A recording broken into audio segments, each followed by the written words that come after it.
Ken Trahan with Lenny Vangilder for SportsNola.com. It is the first NBC weekend recap for this past weekend, and, well, the New Orleans Hornets keep playing, and they keep losing. They lost to Portland on Friday, Lenny. Again, they led through three quarters, and once again, they could not finish. And they're the only team in the NBA that has a losing record when they're leading after three quarters. I think the record is 3-5. That's pretty remarkable. They just need the ability to close out games, and obviously when you're playing with a team that doesn't have a lot of veteran ball players, that's putting some guys in situations that maybe they're not used to, that makes it a little more of a challenge.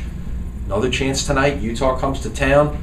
Last chance to see the Hornets for at least a couple of weeks. So it's kind of reminiscent of the old days when the Jazz would leave town for 3 weeks during Mardi Gras to get out of the way.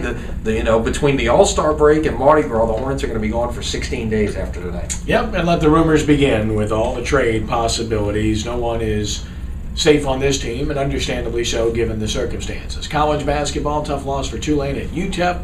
LSU gets a home win over Alabama. The Crimson Tide were missing some players, and LSU took advantage of it. They did, and give LSU credit because they did what they needed to do in that situation. Clearly, if Alabama was at full strength, they are a better basketball team than LSU. They're a team that's in position for an NCAA tournament berth, but they've got their four best players suspended. 3 guys were suspended Saturday afternoon, or at least that's when we got the word of it.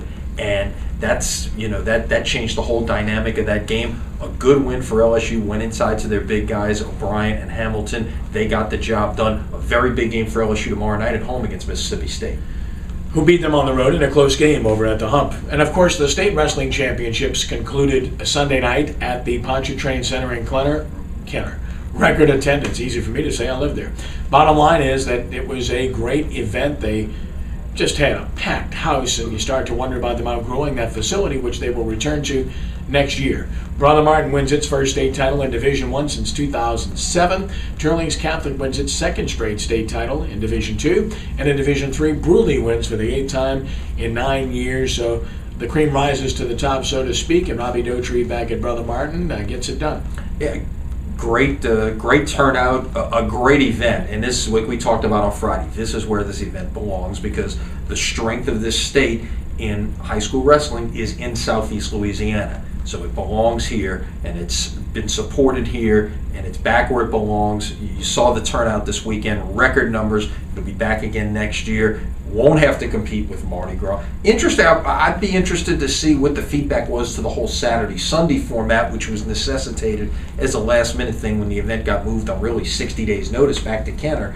How that played out as opposed to a traditional Friday-Saturday. I think it helped attendance, but there are pluses and minuses. Obviously, Sunday a church day, a family day. Of course, Mardi Gras, regardless of which days you compete. Next year, it's the weekend after Mardi Gras, so that will help even more where the attendance is concerned, although they have nowhere to put these folks, as we witnessed this past weekend. Special achievements. We want to single out Austin Shermer of Bruley, who won his 4th state individual title in his 4th different weight class. Nick Michael of Holy Cross, who won his 4th state championship in a brilliant performance. Scott Gibbons of Rummel, who's scholarship to Princeton, who won his 3rd straight state championship and certainly is the best wrestler in Louisiana, among others. Just a lot of accomplishments. And again, the most wrestlers in the history of the event. This sport is growing leaps and bounds, and it is good for football. It translates well in terms of conditioning, and certainly I think we'll see more schools jumping in, Lenny, as time continues down the road. Yeah, you bring up a good point. It's good for football because the interesting part is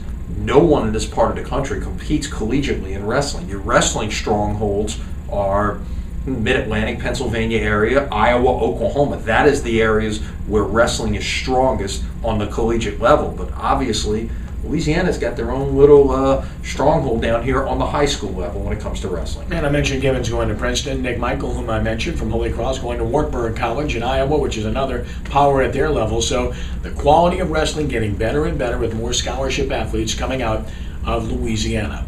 Don't miss Sports NOLA TV. That's Monday night, 6 p.m. on WHNO Channel 20. Aaron Cofield will be our guest from Cox Sports Television and other media entities. And, of course, we'll talk about the Hornets, college basketball, Willie Rofe, Ricky Williams, and much more. We hope you'll join us 6 p.m. Monday night, Sports NOLA TV, WHNO Channel 20. Lenny, as always, thanks. Look forward to a good week. Yeah, indeed. And Friday, when we come back, we can actually talk a little baseball. Hey, you and I both love that. And This has been the first NBC Weekend Recap for Sports Noah TV. I'm Ken Trahan.